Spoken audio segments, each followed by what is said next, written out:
Hello everyone, welcome back. So we are left with two topics, Rolle's theorem and Lagrange mean value theorem. तो इन दोनों theorems की पहले statements को अच्छे से समझते हैं, फिर हम देखते हैं कि कहाँ कैसे अप्लाई कर सकते हैं। ठीक है, रोल्स थ्योरम क्या कह रही है कि अगर हमारे पास एक फंक्शन डिफाइन कर रखा है from A B to real number R, मतलब एक रियल वैल्यूड फंक्शन है जो कि एक क्लोज इंटरवल पर डिफाइन कर रखा है। ठीक है, and is continuous on A comma B close interval, यानी कि जो फंक्शन एफ है वो कॉन्टिन्यूस है at every point belongs to the interval A comma B. A comma B interval क्या है, मतलब X lying between A and B. ठीक है, ए को भी इंक्लूड किया है और बी को भी इंक्लूड किया है, और उसके बीच में आने वाले जितने भी रियल नंबर हैं उन सब पर हमारा जो फंक्शन है वो कॉन्टिन्यूस होना चाहिए। ठीक है, तो इफ के साथ जो स्टेटमेंट दी है ये हमारी इस स्टेटमेंट की हाइपोथेसिस है। अगर ये सेटिस्फाई होती है तो देन वाली कंडीशन होल्ड करेगी। ठीक है ना, तो हमारी इफ के साथ जो कंडीशन है वो क्या कह रही है कि जो फंक्शन गिवन है हमें रियल वैल्यूड फंक्शन, वो कॉन्टिन्यूस होना चाहिए close interval A comma B पे, और वो डिफरेंशिएबल होना चाहिए open interval A comma B पे। डिफरेंशिएबल होना चाहिए मतलब कि उसकी स्लोप एग्जिस्ट करनी चाहिए open interval A comma B पे, हर एक पॉइंट पे स्लोप एग्जिस्ट करनी चाहिए, इंस्टेंटेनियस स्लोप। ठीक है ना, जैसे कि हम अगर डिफरेंशिएबल नहीं होता है उसका क्या मतलब होता है कि उसके पास स्लोप एग्जिस्ट नहीं कर रही है, किसी पॉइंट पर हम स्लोप नहीं डिफाइन कर पा रहे हैं। इसका क्या मतलब है कि जैसे ये है, अगर यहाँ पर पिन पॉइंट बन गया है, ठीक है, तो जब हम इधर से स्लोप डिफाइन करेंगे तो वो ऐसा टेंजेंट बनाएगी, और इधर से स्लोप डिफाइन करेंगे तो वो ऐसा टेंजेंट बनाएगी। तो इस पॉइंट पे जो टेंजेंट है वो दो वैल्यूज देगा, लेफ्ट हैंड डेरिवेटिव अलग वैल्यू देगा, राइट हैंड डेरिवेटिव अलग वैल्यू देगा। तो लेफ्ट हैंड डेरिवेटिव जो है वो राइट हैंड डेरिवेटिव के बराबर नहीं आएगी, लिमिट्स इक्वल नहीं आएंगी, तो लिमिट एग्जिस्ट नहीं करेगी, तो डिफरेंशिएबल नहीं होगा। ठीक है ना, डिफरेंशिएबल नहीं होने का मतलब क्या है।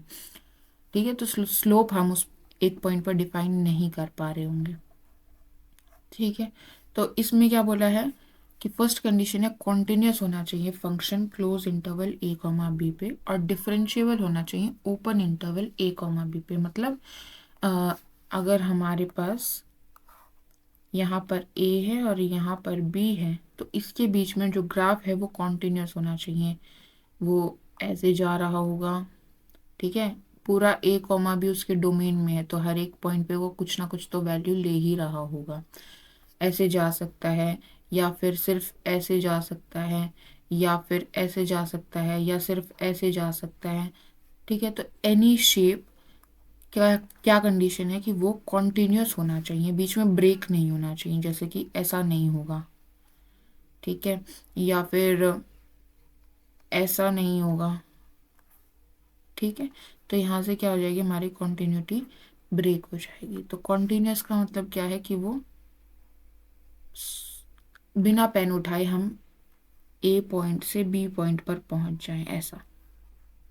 ठीक है, तो ये पॉइंट हमारा ग्राफ पे क्या हो जाएगा, A comma F of A हो जाएगा, और ये हमारा B comma F of B हो जाएगा। ये क्वांटिन्यूटी के लिए मैं अगर सिर्फ दिखाना चाहूँ तो क्या बोलना चाह रहे हैं।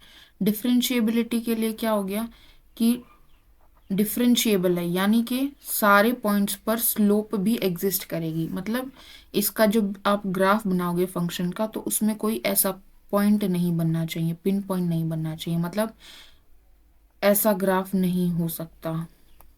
ठीक है, क्योंकि ए और बी में ये पॉइंट पे इस फंक्शन की जो स्लोप है वो एग्जिस्ट नहीं कर रही है, और इसने क्या बोला कि डिफरेंशिएबल होना चाहिए open interval A comma B पे।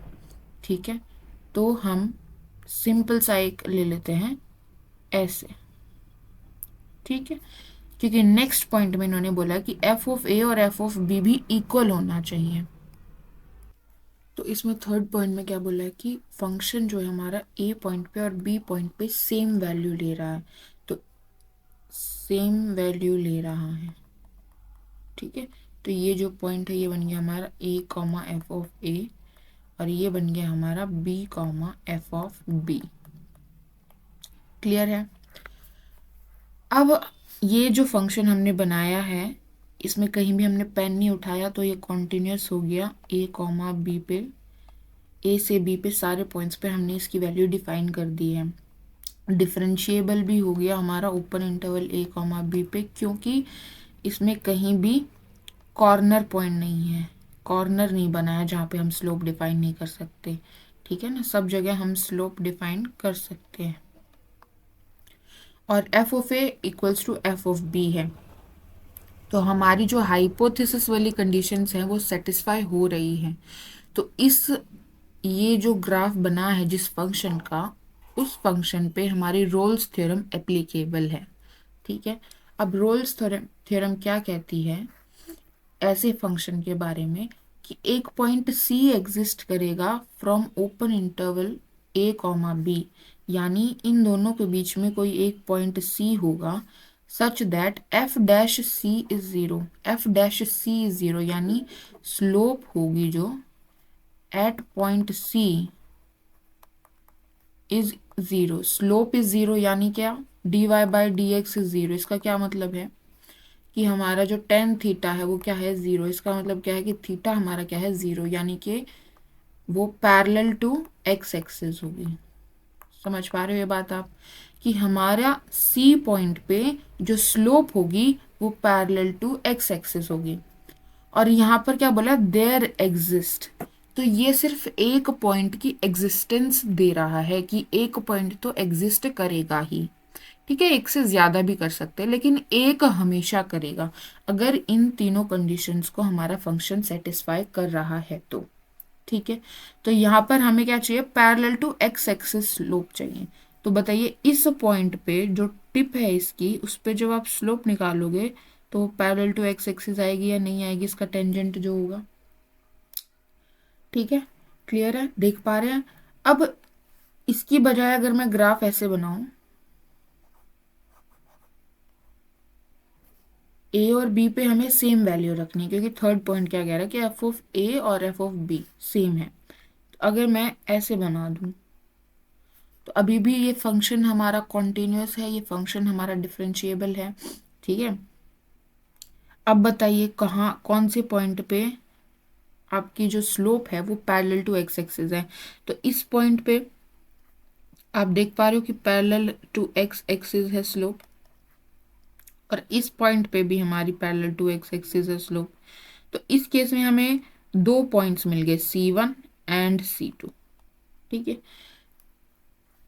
तो ऐसा हो सकता है कि हमें एक से ज्यादा पॉइंट मिल जाए, लेकिन जब ये कंडीशन सेटिस्फाई कर रहा है फंक्शन हमारी कि फंक्शन कॉन्टिन्यूस है close interval A comma B पे और डिफरेंशिएबल है open interval A comma B पे, और एफ ऑफ ए और एफ ऑफ बी इक्वल है, मतलब एंड पॉइंट्स पर सेम वैल्यू ले रहा है, तो उन दोनों के बीच में एक पॉइंट हमेशा, चाहे आप कोई भी फंक्शन ले लीजिए, हमेशा एग्जिस्ट करेगा ए और बी के बीच में, कि उसके ऊपर जो हमारी स्लोप होगी वो पैरेलल टू एक्स एक्सिस होगी, एफ डैश सी ज़ीरो होगा।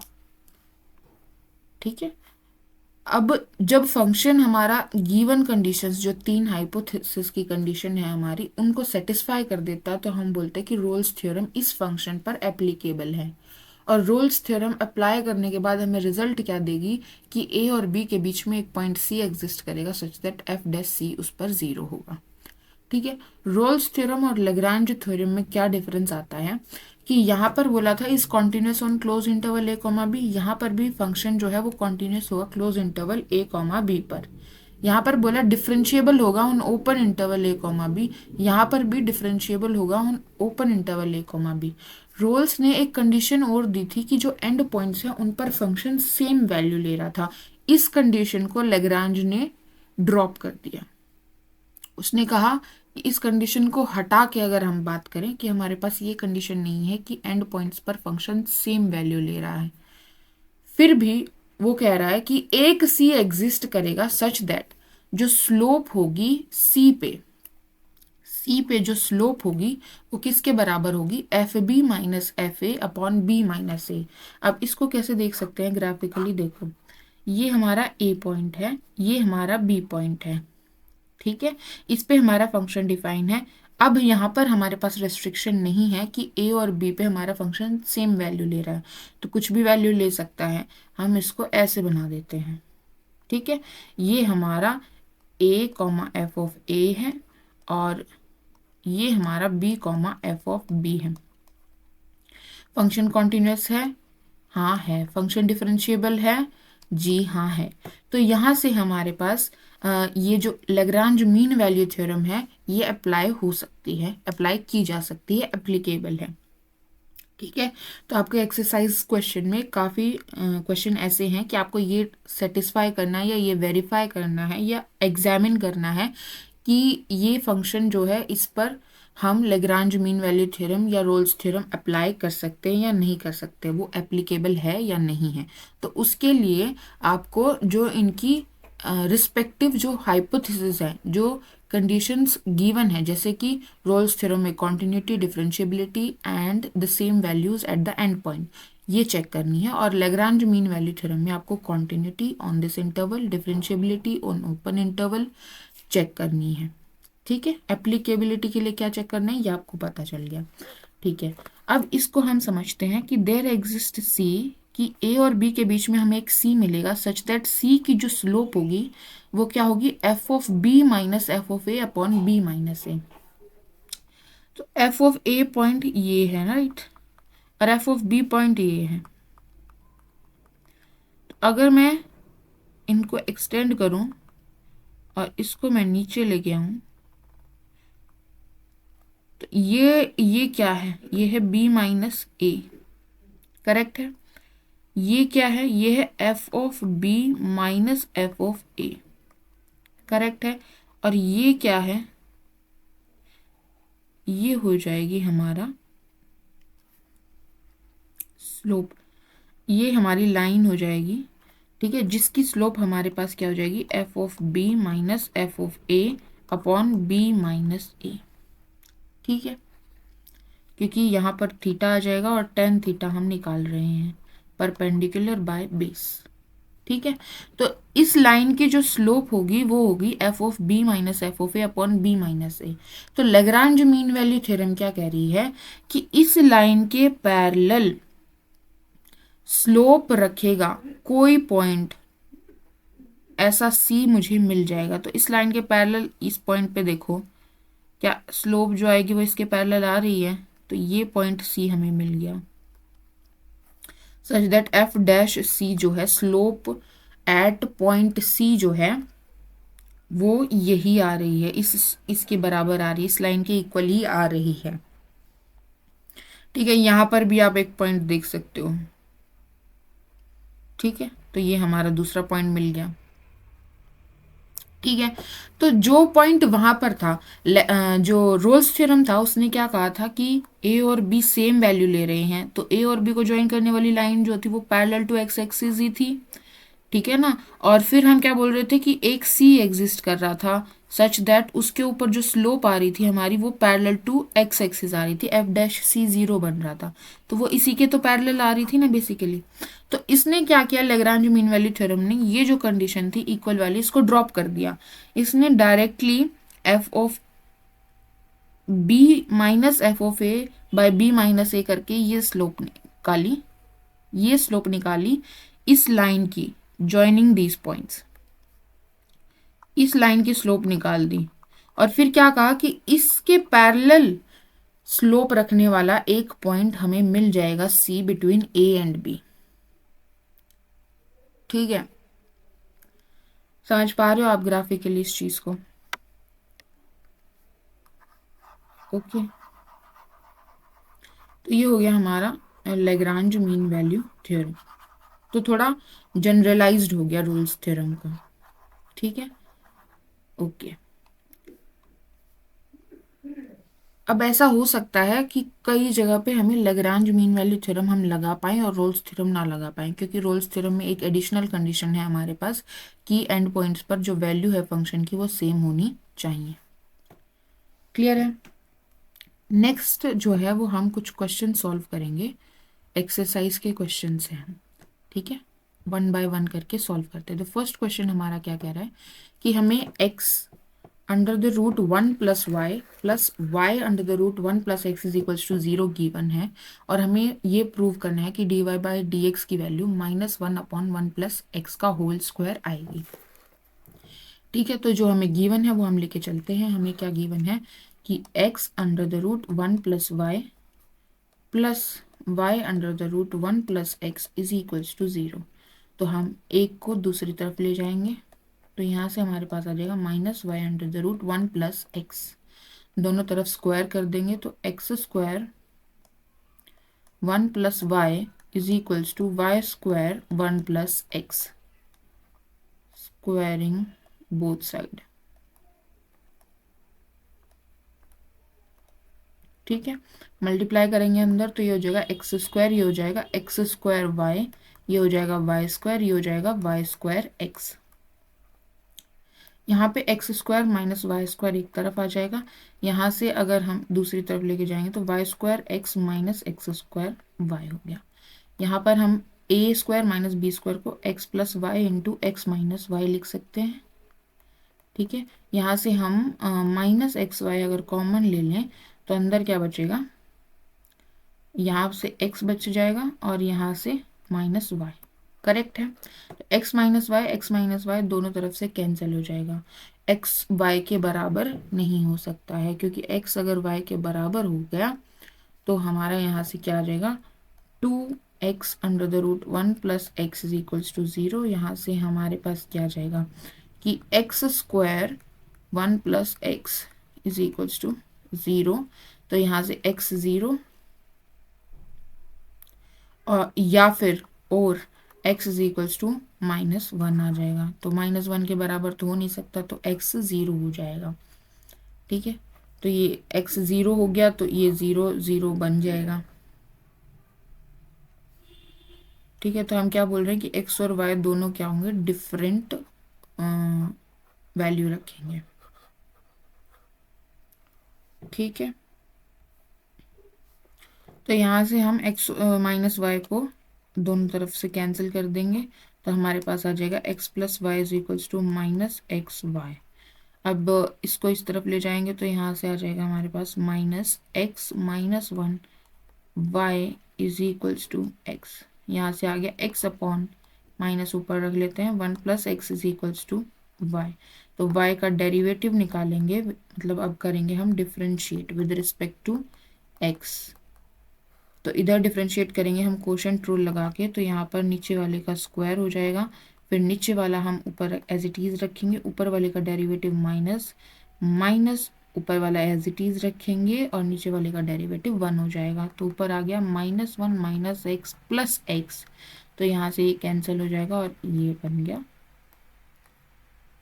तो हमारे पास y डैश आ गया -1 अपॉन 1 प्लस एक्स का होल स्क्वायर। तो ये प्रूव हो गया। ठीक है, हमने सिंपली यहाँ पर इसको एक को दूसरी तरफ ले जाके स्क्वायरिंग बोथ साइड किया एंड देन हमने फैक्टर बना के पहले हम y निकाला कि क्या आएगा और फिर हमने उसको डिफरेंशिएट किया है विद रिस्पेक्ट टू x। ठीक है, तो ये क्वेश्चन हमारा कंप्लीट होता है। नेक्स्ट क्वेश्चन हमारा अगेन इसी से रिलेटेड है, प्रूव करना है इसमें भी हमें। क्वेश्चन क्या कह रहा है कि इफ x माइनस ए का whole square plus Y minus B का whole square is equals to C square. तो ये किसकी इक्वेशन है, सर्कल की इक्वेशन क्या होती है, तो ये सर्कल की इक्वेशन है जिसका सेंटर a कॉमा बी है और रेडियस r है। ठीक है, रेडियस c है, सॉरी। ठीक है, तो यहाँ पर हमें ये इक्वेशन दी है for some c greater than 0, और हमें ये प्रूव करना है कि ये जो क्वांटिटी है ये कांस्टेंट है और उस कांस्टेंट में a और b इंक्लूडेड नहीं है, मतलब a और b के अलावा कुछ कांस्टेंट आएगा। ठीक है, तो इस जो क्वांटिटी है इसमें हमें एक तो y डैश चाहिएगा, एक हमें y डबल डैश चाहिएगा। तो यहाँ से पहले हम ये लेके चलते हैं x माइनस ए का whole square plus Y minus B का whole square is equals to C square. हम डिफ्रेंशिएट कर देते हैं विद रिस्पेक्ट टू एक्स, तो यहाँ से 2x माइनस ए और x का डेरिवेटिव 1 हो जाएगा, plus 2y minus B, y का डेरिवेटिव y डैश हो जाएगा, is equals to C square, एक कांस्टेंट है तो इसका डेरिवेटिव 0 हो जाएगा। तो 2 को यहाँ से हम कॉमन लेके वहाँ ले जा सकते हैं और 2 कैंसिल हो जाएगा। x minus A plus Y minus B Y dash is equals to 0 आ जाएगा। यहाँ से हमारे पास y डैश की वैल्यू क्या आ जाएगी, minus x minus A upon Y minus B आ जाएगी। करेक्ट है। अब हमें निकालना है y डबल डैश। जब हम y डबल डैश निकालेंगे तो हमारे नीचे वाले का क्या हो जाएगा, स्क्वायर हो जाएगा, और नीचे वाला एज इट इज रखेंगे और ऊपर वाले का डेरिवेटिव करेंगे, तो यहाँ पर माइनस एक्स प्लस ए हो जाएगा, माइनस एक्स का डेरिवेटिव -1 हो जाएगा, माइनस ऊपर वाला एज इट इज रखेंगे तो ये हो जाएगा, और नीचे वाले का डेरिवेटिव तो यहाँ पर y डैश आ जाएगा। क्लियर है। y डैश की वैल्यू यहाँ पर सब्सटीट्यूट कर देंगे तो हमारे पास आ जाएगा minus y minus B plus x minus A into x minus A और -1 बाय वाई माइनस बी। ठीक है, और नीचे हमारे पास है y माइनस बी का होल स्क्वायर। करेक्ट है यहाँ तक। तो यहाँ से हमारे पास क्या आ गया, ये हो गया y माइनस बी का whole square plus x minus A का होल स्क्वायर। यहाँ पर भी माइनस आएगा। ठीक है, माइनस हम कॉमन ले लेते हैं दोनों में से। क्लियर है। ये आ गया y माइनस बी का होल स्क्वायर। अब बताइए x माइनस ए का square plus y minus B का स्क्वायर क्या था, ये था गिवन था, हमें क्या गिवन था, सी स्क्वायर गिवन था। तो ये वैल्यू यहाँ पर सब्सटीट्यूट कर देंगे तो हमारे पास क्या आ गया, ऊपर हमारे पास आ गया। अच्छा, एक चीज़ और, हमने एलसीएम लिया तो यहाँ पर क्यूब आ जाएगा, नीचे वाले की एक हमने यहाँ पर एलसीएम लिया तो यहाँ पर ये स्क्वायर हो गया, y माइनस बी एक नीचे वाले में प्लस हो जाएगा तो ये क्यूब आ जाएगा। क्लियर है ना। तो यहाँ पर हमारे पास आ गया minus C square upon Y minus B का क्यूब। ये हमारा आ गया y डबल डैश। अब जो हमें गिवन क्वांटिटी है उसमें हम सब्सटीट्यूट करते हैं हमारी वैल्यूज। y डैश की वैल्यू हमारी ये है और y डबल डैश की वैल्यू हमारे पास ये है। ठीक है, सब्सटीट्यूट करेंगे तो 1 plus Y dash square 1 plus Y dash square, यानी इसका स्क्वायर करेंगे तो ये हो जाएगा x माइनस ए का square upon y minus B का स्क्वायर। ठीक है, इसकी पावर हमें करनी है 3/2 एंड डिवाइड करना है by y double dash. y double dash की वैल्यू रख दी हमने minus C square upon y minus B का क्यूब। ठीक है, इसको सॉल्व करते हैं अब हम। तो यहाँ पर फिर से एलसीएम लेंगे तो ये y माइनस बी का whole square plus x minus A का होल स्क्वायर आ जाएगा, नीचे आ जाएगा y माइनस बी का होल स्क्वायर और इस पूरे की पावर क्या है 3/2।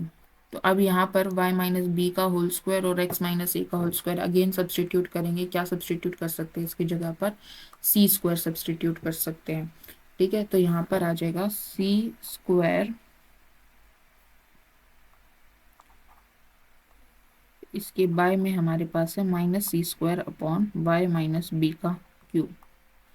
ठीक है, सब्सटीट्यूट किया तो ये हो जाएगा C square upon Y minus B whole square की power 3/2 by minus C square upon Y minus B की पावर 3। ठीक है, 3/2 को हम अलग अलग सेपरेट कर देते, ऊपर वाले पे अलग नीचे वाले पे अलग, तो ऊपर आ गया सी क्यूब और नीचे आ गया वाई माइनस बी का क्यूब। नीचे है हमारे पास minus C square Y minus B का क्यूब, तो ये कैंसिल हो जाएगा। हमारे पास सी स्क्वायर से एक सी बच जाएगा, यहाँ पर हमारा माइनस सी आ जाएगा। तो ये एक कांस्टेंट है और ये ना ए है और ना बी है, इसमें ना ए इंक्लूडेड है और ना बी इंक्लूडेड है। तो हमने प्रूव कर दिया कि ये एक कांस्टेंट आया independent of A and B. तो हमारा सेकंड क्वेश्चन भी सॉल्व हो गया। थर्ड क्वेश्चन की तरफ बढ़ते हैं। थर्ड क्वेश्चन में क्या दिया है कि cos y is equals to x cos A plus Y, और हमें प्रूव करना है कि जो y डैश की वैल्यू है वो हमारी आ रही है cos square a plus Y upon sine a। ठीक है, तो हमें क्या दिया है, cos y is equals to x cos a plus Y, cos y is equals to x cos a plus Y. ठीक है, यही दिया है। तो यहाँ से हम x निकाल सकते हैं कि x क्या आ जाएगा हमारे पास, cos y upon cos a plus Y. अब हम क्या करते हैं, इसको डिफ्रेंशिएट कर देते हैं विद रिस्पेक्ट टू y। हम निकालेंगे dx अपॉन dy, डिफ्रेंशिएट कर रहे हैं with respect to y, correct है। तो कोस y का डेरिवेटिव क्या हो जाएगा, माइनस साइन y, सॉरी। तो यहाँ पर जो है ऊपर भी y है और नीचे भी y है, तो हमें कोशेंट रूल लगाना पड़ेगा। तो नीचे वाले का हमारे पास क्या हो जाएगा, स्क्वायर हो जाएगा, cos square a plus Y, नीचे वाला एज इट इज रखेंगे, ऊपर वाले का डेरिवेटिव करेंगे तो यहाँ पर आ जाएगा माइनस साइन y, और minus cos Y as it is रखेंगे तो नीचे वाले का डेरिवेटिव करेंगे तो यहाँ पर प्लस हो जाएगा sine a plus Y. Clear है, ये आ गया dx बाय dy।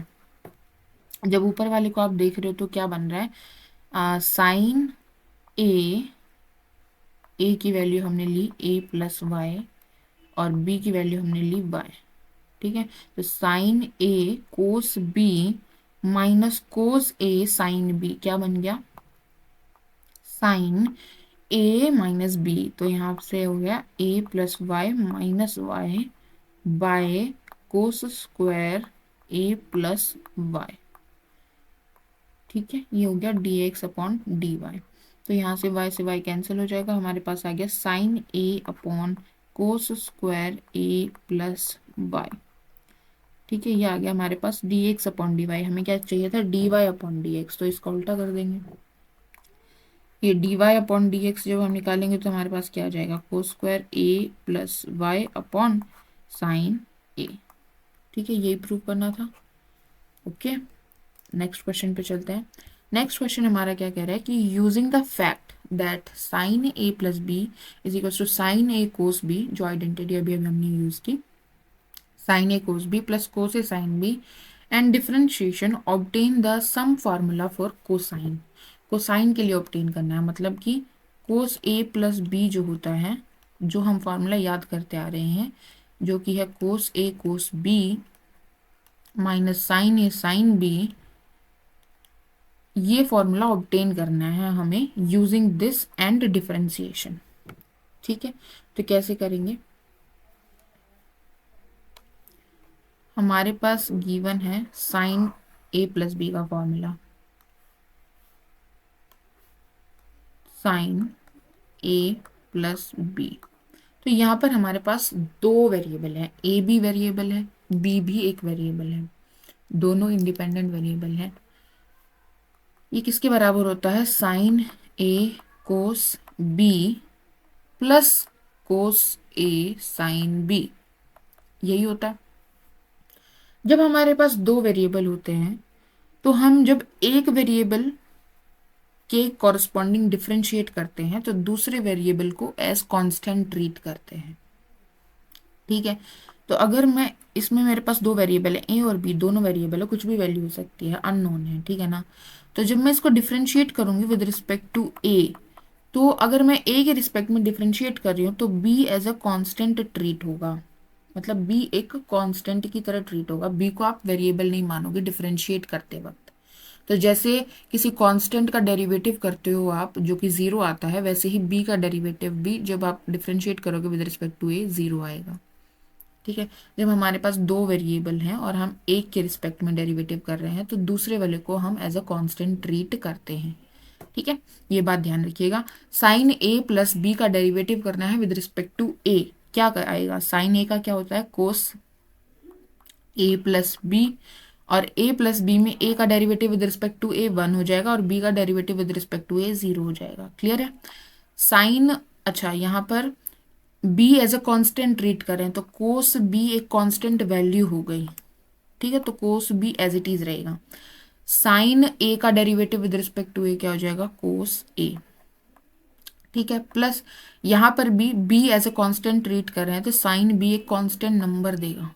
ठीक है, वो एज इट इज रहेगा। और कोस ए का डेरिवेटिव विद रिस्पेक्ट टू ए हमारे पास हो जाएगा माइनस साइन ए।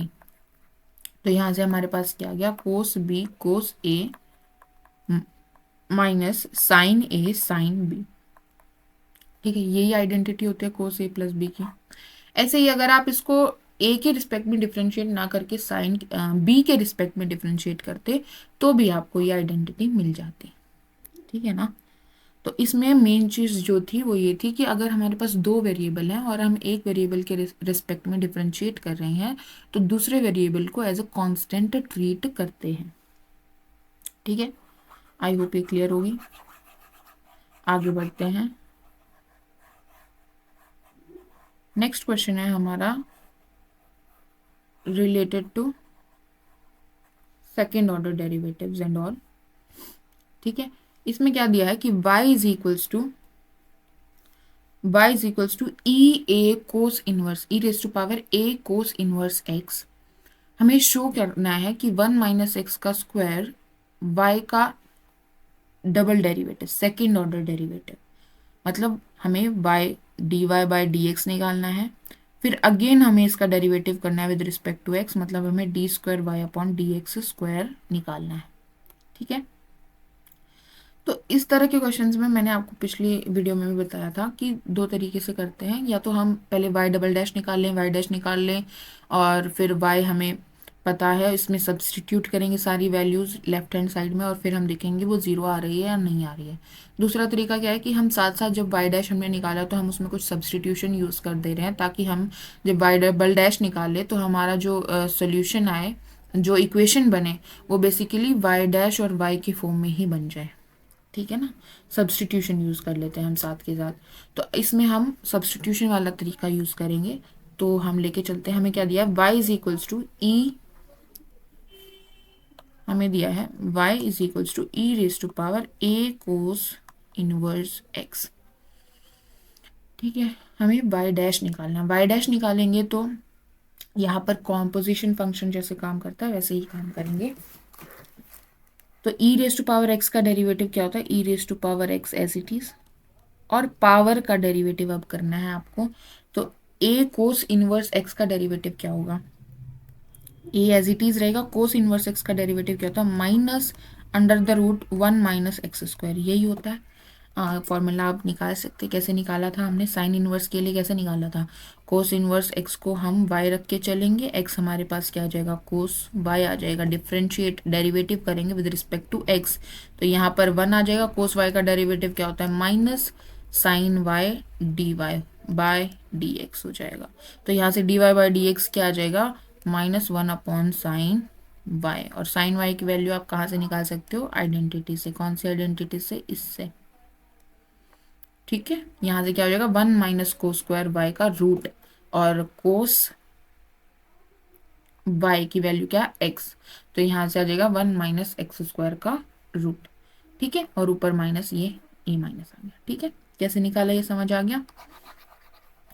अब आगे देखते हैं हम, यहाँ तक हम आ गए कि ये आ गया हमारे पास। अब इसकी जगह, इस क्वांटिटी की जगह क्या मैं y लिख सकती हूँ, y की यही तो वैल्यू है। तो y डैश हमारे पास क्या आ गया, minus a y upon under the root 1 minus x square. Clear है, इसको मैं इस तरफ ले जाती हूँ रूट वाली टर्म को, तो हो जाएगा x square y dash is equals to a y. अब इसका डेरिवेटिव करूँगी again, differentiate with respect to x. यहाँ पर भी हमने क्या था, differentiate with respect to x.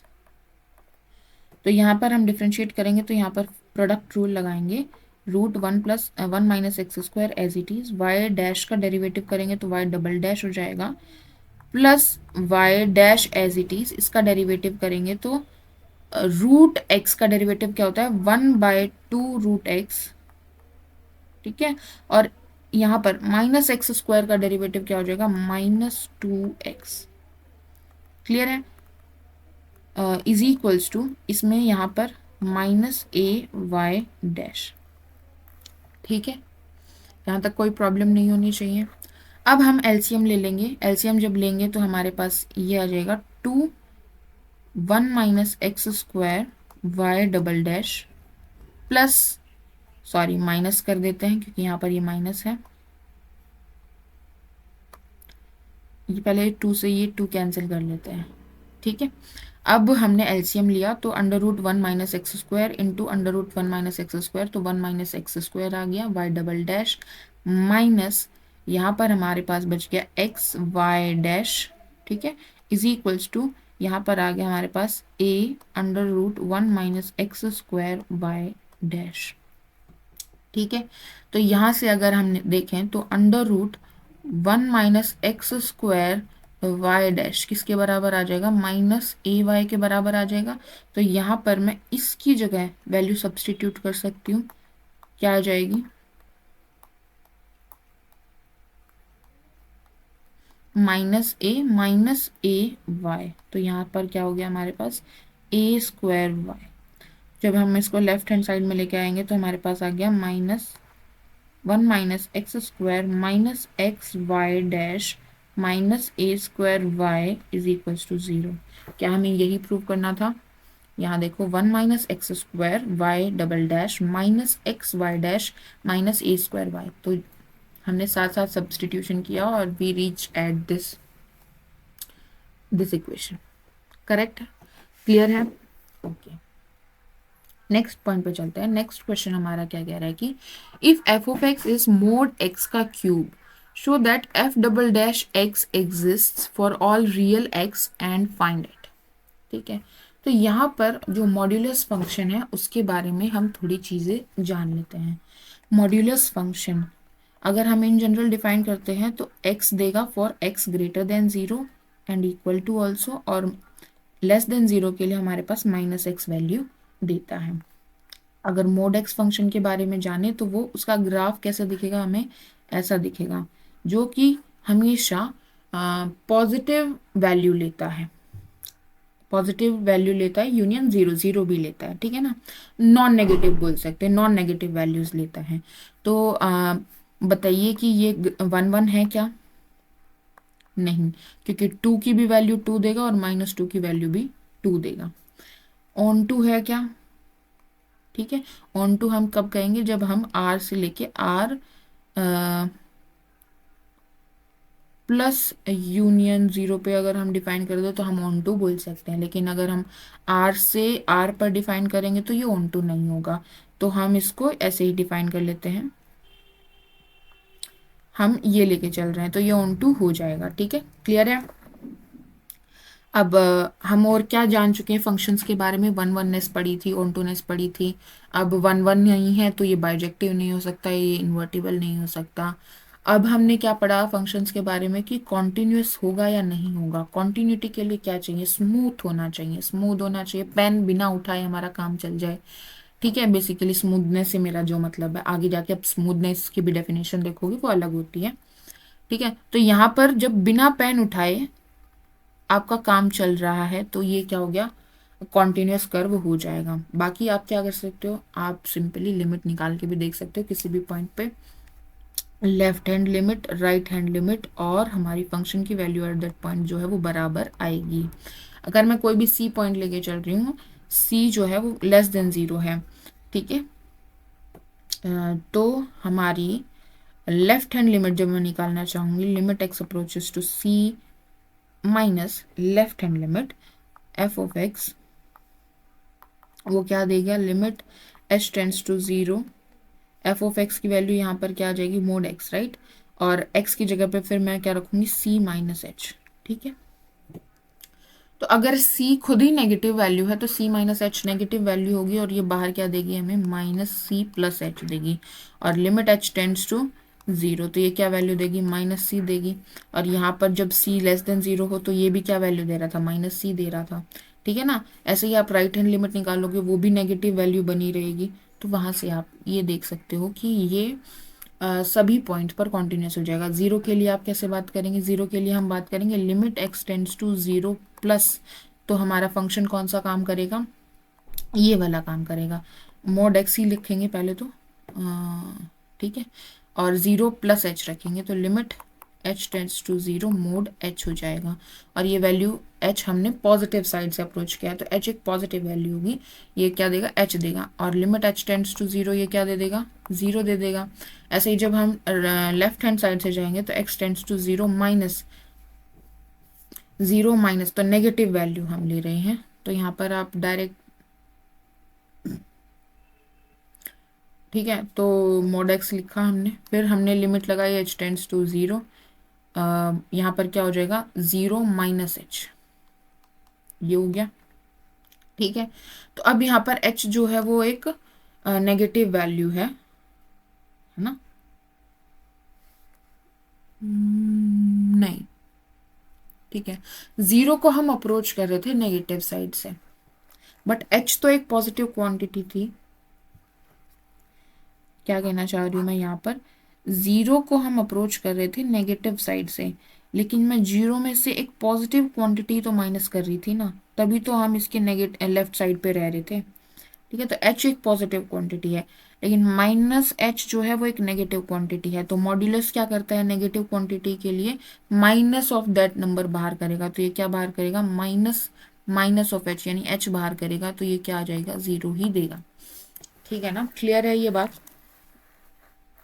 Okay, तो यहाँ से हमारे पास क्या आ गया कि ये फंक्शन जो है वो कॉन्टिन्यूस हो जाएगा सभी पॉइंट्स पे। ठीक है, अब हम आगे बढ़ चुके हैं, कॉन्टिन्यूटी के बाद हम क्या पढ़ चुके हैं, डिफरेंशिएबिलिटी भी पढ़ चुके हैं। अब बताइए कि ये फंक्शन जो है वो डिफरेंशिएबल होगा या नहीं सभी पॉइंट्स पे। तो कॉन्टिन्यूटी के बारे में हमने बात कर ली, सारी लिमिट्स हमारे पास, left hand limit, right hand limit और फंक्शन की वैल्यू एट दैट पॉइंट हमने कैलकुलेट कर ली। अलग अलग केसेस बना के आप इसको कीजिएगा, खुद से लिखने की कोशिश कीजिएगा। For c less than 0, for c greater than 0 and for c equals to 0। ठीक है, ये केस 1, ये केस 2, ये केस 3। ठीक है, left hand limit, right hand limit और फंक्शन की वैल्यू कैलकुलेट करके, अगर आपको अच्छे से समझना है तो आप पिछली वीडियो देख सकते हो। तो ये कॉन्टिन्यूस हो जाएगा। अब हम डिफरेंशिएबिलिटी की बात करते हैं, तो डिफरेंशिएबिलिटी के लिए हमारे पास क्या होती है, limit f of c plus h minus F of c upon h, ये लिमिट हमारी एच टेंड्स टू 0 एग्जिस्ट करनी चाहिए। ये लेफ्ट हैंड डेरिवेटिव जब करेंगे तो एच को हम 0 को हम पॉजिटिव साइड से अप्रोच करेंगे तो right hand derivative, negative side से अप्रोच करेंगे तो लेफ्ट हैंड डेरिवेटिव। करेक्ट है, तो ये हमारी दोनों लिमिट एग्जिस्ट करनी चाहिए और दोनों बराबर होनी चाहिए। तो अब बताओ कि इस मॉड्यूलस फंक्शन के लिए क्या ये होता है या नहीं होता है। तो आप ऑब्जर्व करोगे कि क्योंकि हमने मोड एक्स लिया है तो 0 को छोड़ के, क्योंकि 0 पे देखो, 0 पे हमारे पास क्या बन रहा है, ये पॉइंट बन रहा है, तो इसमें जब हम लेफ्ट हैंड साइड से स्लोप निकालेंगे तो ऐसे बनेगी और राइट हैंड साइड से स्लोप निकालेंगे तो ऐसे बनेंगे। ठीक है ना, तो 0 पॉइंट पे इसकी स्लोप डिफाइन नहीं है। ठीक है, तो 0 पॉइंट पे ये फंक्शन जो है वो डिफरेंशिएबल नहीं है, ये हमने ग्राफ से ऐसे ऑब्जर्व किया। अब हम 0 पॉइंट पर, बाकी सभी पॉइंट्स पर हम इसकी स्लोप निकाल सकते हैं, कोई दिक्कत नहीं होगी, स्ट्रेट लाइन की तरह ही बिहेव कर रहा है। अब हम 0 पॉइंट पर इसका लेफ्ट हैंड डेरिवेटिव और राइट हैंड डेरिवेटिव निकाल के देखते हैं। ठीक है, वो क्या आ रहे हैं, डिफरेंट आने चाहिए, क्योंकि हमें ग्राफ से दिख रहा है कि यहाँ से जब टेंजेंट ड्रॉ करेंगे तो वो ऐसे जा रहा है और यहाँ से जब आते हुए हम टेंजेंट ड्रॉ करेंगे तो वो ऐसे जा रहा है, तो दो डिफरेंट टेंजेंट की स्लोप्स मिल रही हैं हमें, टेंजेंट्स मिल रहे हैं, दो डिफरेंट स्लोप्स मिल रही है। ठीक है, तो अब हम 0 पॉइंट के लिए कैलकुलेट कर रहे हैं, तो सी हमारा क्या हो गया 0 हो गया, तो हमारे पास हो गया f of h minus F of 0 upon h. ठीक है, limit h tends to 0 minus, तो एफ ऑफ 0 क्या देगा, मॉड्यूलस फंक्शन 0 देगा, तो ऊपर हमारे पास आ गया एफ ऑफ एच यानी mod h upon h, limit h tends to 0 minus, मतलब हम 0 को अप्रोच कर रहे हैं नेगेटिव साइड से, 0 को अप्रोच कर रहे हैं नेगेटिव साइड से, तो यहाँ पर h की वैल्यू जो है वो नेगेटिव है, यहाँ पर h की वैल्यू क्या है, नेगेटिव है, तो यहाँ ऊपर वाला जो मॉड्यूलस फंक्शन है वो क्या देगा, माइनस ऑफ h बाहर देगा। ठीक है, तो यहाँ से हमारे पास जो लिमिट आएगी वो आएगी -1 एज h टेंड्स टू 0। ठीक है, जब हम लिमिट निकालेंगे h tends to 0 plus f of h minus F of 0 upon h, तो ये हो जाएगा limit h tends to 0 plus ये हो जाएगा mod h upon h, because f of 0 हमारा क्या हो जाएगा 0। अब हम 0 को जो है वो h हमारा वो पॉजिटिव साइड से अप्रोच कर रहा है, तो h की पॉजिटिव वैल्यूज हैं, तो मॉड्यूलस फंक्शन क्या देगा, h देगा, h अपॉन h देगा, तो क्या देगा 1 देगा। तो हमने क्या देखा कि जो राइट हैंड डेरिवेटिव है वो 1 आ रहा है और लेफ्ट हैंड डेरिवेटिव -1 आ रहा है, ये दोनों बराबर नहीं आ रहे हैं। ठीक है, तो हमने यहाँ से क्या ऑब्जर्व किया, जो मॉड्यूलस फंक्शन है, मॉड एक्स फंक्शन जो है वो 0 पे डिफरेंशिएबल नहीं है, बाकी सब जगह डिफरेंशिएबल है। तो अगर हमसे कोई ये पूछ ले कि कोई ऐसा फंक्शन बताइए या कोई ऐसा फंक्शन एग्जिस्ट करता है क्या जो सब जगह कॉन्टिन्यूस हो बट कुछ फाइनाइट पॉइंट्स पर या एक पॉइंट पर या दो पॉइंट पर कॉन्टिन्यू डिफरेंशिएबल ना हो, एक पॉइंट पर दो पॉइंट पर डिफरेंशिएबल ना हो बट कॉन्टिन्यूस सब जगह होना चाहिए। तो जब आपसे ऐसा क्वेश्चन पूछा जाता है कि डिफरेंशिएबल ना हो फाइनाइट पॉइंट पर, तो उसका एग्जाम्पल फ्रेम करने के लिए हम क्या करते हैं, जैसे मोड एक्स हो गया, वो एक पॉइंट पर डिफरेंशिएबल नहीं है, 0 पर डिफरेंशिएबल नहीं है, बाकी सब जगह डिफरेंशिएबल है और कॉन्टिन्यूस सब जगह है। अगर हम मोड एक्स प्लस 1 की बात करें तो ये जो है हमारा -1, एक्स इज इक्वल्स टू -1 पर डिफरेंशिएबल नहीं होगा, बाकी सब जगह डिफरेंशिएबल होगा और कॉन्टिन्यूस हमेशा होगा। ठीक है, तो अगर हमें बताना है कि दो पॉइंट्स पर डिफरेंशिएबल ना हो तो हम ऐसे मल्टीप्लाई करके लिख देंगे मॉड्यूलस के अंदर। तो अब ये जो फंक्शन है हमारा x इज इक्वल्स टू 0 और x इज इक्वल्स टू -1 पर डिफरेंशिएबल नहीं होगा, बाकी सब जगह डिफरेंशिएबल होगा और कॉन्टिन्यूस भी होगा। ठीक है, तो अगर आपसे ऐसा कुछ पूछा गया है तो आप यहाँ से ये चीज़ आपको समझ आनी चाहिए। अब हमसे जो क्वेश्चन पूछा गया था वो पूछा गया था मोड x की पावर 3 के लिए। तो अब हम बात कर रहे हैं मोड x की पावर 3 के लिए। ये हमें बताना है कि इसका सेकेंड डेरिवेटिव एग्जिस्ट करेगा और वो क्या होगा। तो मोड x की पावर 3 की अगर हम बात करें तो x लेस देन 0 के लिए क्या वैल्यू देगा, x लेस देन 0 के लिए मोड बाहर क्या देगा, -(x) देगा, और -(x) का फिर हम क्यूब कर रहे हैं तो क्या देगा, ये -(x)³ वैल्यू देगा। करेक्ट है, और x greater than equals to 0 के लिए ये x एज इट इज बाहर देगा तो ये x³ वैल्यू देगा। ये हमारा आ गया फंक्शन। ठीक है, तो अगर हम f डैश निकालना चाहें, क्योंकि मोड x है तो इसको डिफरेंशिएबिलिटी में सिर्फ दिक्कत कहाँ हो सकती है, सिर्फ 0 पॉइंट पर हो सकती है और कहीं दिक्कत नहीं है। तो हम डेरिवेटिव निकालने चेक करते हैं कि फर्स्ट डेरिवेटिव इसका 0 पर एग्जिस्ट कर रहा है या नहीं कर रहा है।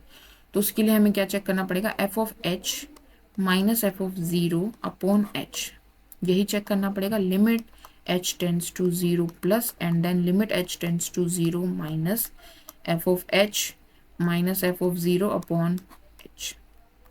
तो एफ ऑफ 0 तो 0 ही आएगा, 0 रखेंगे यहाँ पर तो 0 आएगा, तो ये हो जाएगा limit h tends to 0 plus f of h upon h। अब h यहाँ पर जो है वो हम 0 को पॉजिटिव साइड से अप्रोच करें तो h यहाँ पर पॉजिटिव वैल्यू है, पॉजिटिव वैल्यू मतलब ये वाली ब्रांच, तो यहाँ पर क्या ऊपर आ जाएगा h³, नीचे आ जाएगा h, तो ये क्या देगा h² देगा। लिमिट h टेंड्स टू 0 ये क्या दे देगा, 0 दे देगा। नीचे वाला देखते हैं, limit h tends to 0 minus F of h upon h। तो एफ ऑफ h यहाँ पर हम 0 को नेगेटिव साइड से अप्रोच करें, मतलब लेफ्ट साइड से अप्रोच कर रहे हैं, तो यहाँ पर h की वैल्यू क्या है, नेगेटिव है, तो ये वाली ब्रांच से हम वैल्यू जाएंगी तो यहाँ हो जाएगा -h³ अपॉन h। तो ये फिर से क्या हो जाएगा, limit h tends to 0 h² हो जाएगा। क्लियर है, तो यहाँ पर फिर से हमारे पास क्या आ जाएगा, 0 आ जाएगा। तो left hand derivative right hand derivative बराबर आ गए, तो इसका 0 पे ही डिफरेंशिएबल हो जाएगा। ठीक है, ऐसे ही डेरिवेटिव आएगा, क्या डेरिवेटिव हमारा आएगा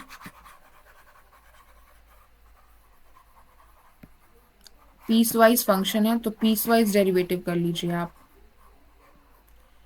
ठीक है, तो क्या देखो, जो f है, f ऑफ x हमारा ये है, तो f डैश x हमारा क्या आ जाएगा, -3x² और 3x²।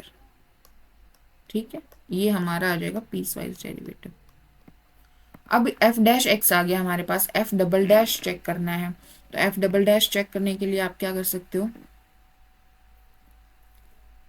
अगेन आप चेक करोगे जीरो पे एग्जिस्ट कर रहा है या नहीं कर रहा है, एंड अगेन फिर आप f डबल डैश x निकालने के लिए आप पीस वाइज डेरिवेटिव करोगे, तो आपके पास -6x x लेस देन 0 के लिए और 6x हो जाएगा for x greater than equals to 0 के लिए। इसको आप क्या लिख सकते हो, इसको आप ये भी लिख सकते हो कि हमने क्या किया है, x mode x, x mode x। जब हम x को मोड x से डिवाइड करेंगे तो क्या क्या वैल्यू पॉसिबल हो सकती है। मोड x क्या वैल्यू दे सकता है, या तो x दे सकता है या -x दे सकता है। तो या तो हमारी इसकी वैल्यू क्या हो सकती है, या तो इसकी वैल्यू 1 आ सकती है, या इसकी वैल्यू क्या हो सकती है, -1 आ सकती है। तो ये जो माइनस है इसकी जगह पर मैं x बाय मोड x लिख सकती हूँ। तो हमारे पास क्या हो जाएगा, अगर मैं इकट्ठा करके लिखना चाहूँ इन दोनों ब्रांच को, तो f डबल डैश x हमारे पास क्या आ जाएगा, 6x² अपॉन मोड x। ठीक है, क्लियर है। ओके, इसको हम as a composition of two functions भी देख सकते हैं। कैसे देखेंगे, एक तो हमारे पास x³ है और एक हमारे पास मोड x है। ठीक है, दो फंक्शंस का कॉम्पोजिशन है ये। ओके, तो हाँ क्लियर है।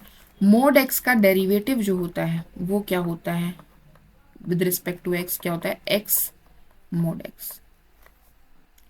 क्लियर है। ओके, जीरो पर डिफरेंशिएबल नहीं होता, बाकी सब जगह जो डेरिवेटिव होगा वो इसके सेम वैल्यू, यही वैल्यू देगा, इस हिसाब से वैल्यू देगा। f डैश हमने निकाल लिया, f डबल डैश हमें निकालना था, वो हमें मिल गया। यहाँ पर भी आप चेक कर सकते हो कि ये एग्जिस्ट कर जाएगा, वही आपको left hand derivative right hand derivative check करना है। नेक्स्ट क्वेश्चन हमारा जो कह रहा है वो क्या कह रहा है कि हमें y दे रखा है, डिटर्मिनेंट है ये, ध्यान है आपको डिटर्मिनेंट। उसके अंदर हमें f ऑफ x एक फंक्शन दिया है, gx हमें फंक्शन दिया है, hx हमें फंक्शन दिया है, lmn abc ये कांस्टेंट दिए हैं। हमें प्रूव करना है कि dy बाई dx जो है वो f dash x, g dash x, h dash x और ये एज इट इज इनके बराबर आएगा। तो डिटर्मिनेंट की फॉर्म में जब दिए होते हैं तो आपको एक तरीका तो ये है कि आप पहले y डिटर्मिनेंट निकाल लीजिए। जब आप डिटर्मिनेंट निकालोगे तो आपके पास डिटर्मिनेंट क्या आ जाएगा,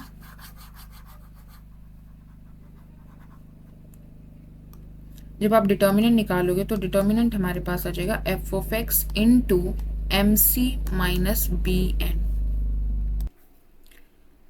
ठीक है, minus g x into l c minus a n plus h x into l b minus a m. ठीक है, ये डिटर्मिनेंट आएगा आपके पास। डेरिवेटिव निकालोगे मतलब डिफरेंशिएट करोगे विद रिस्पेक्ट टू एक्स, तो ये तो कांस्टेंट है, ये तो constant term as it is रहेगी और आपको f डैश x हो जाएगा, इसका डेरिवेटिव हो जाएगा। ऐसे ही ये कांस्टेंट टर्म है, ये एज इट इज रहेगी और g का डेरिवेटिव हो जाएगा with respect to x g dash x और l b as it is रहेगी ये कांस्टेंट टर्म और h का डेरिवेटिव हो जाएगा h डैश x। तो आप देख सकते हो कि इसको, ये हमारी आ गई लेफ्ट हैंड साइड। जब आप राइट हैंड साइड को एक्सपेंड करोगे तो भी आपको क्या मिलेगा, यही मिलेगा। तो यहाँ से आप देख सकते हो कि हमारा जो डेरिवेटिव है वो इसके बराबर आ गया। ठीक है, प्रूव हो गया हमारे पास। दूसरा तरीका, आप एक रिजल्ट ध्यान रख सकते हो कि जब हमारे पास इस तरह से डिटर्मिनेंट फॉर्म में y डिफाइन करके दिया है तो क्या होता है कि एक एक करके रो वाइज हमारी चीज़ें जाती हैं। तो आपको y जो है वो डिफाइन करके दिया है f of x g x h x और l m n a b सी।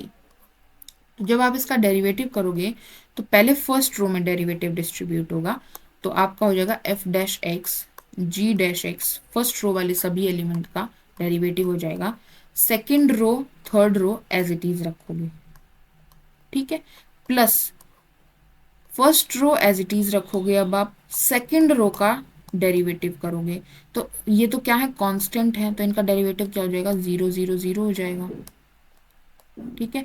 ऐसे ही आप फर्स्ट सेकंड को सेम रखोगे और थर्ड में डेरिवेटिव करोगे,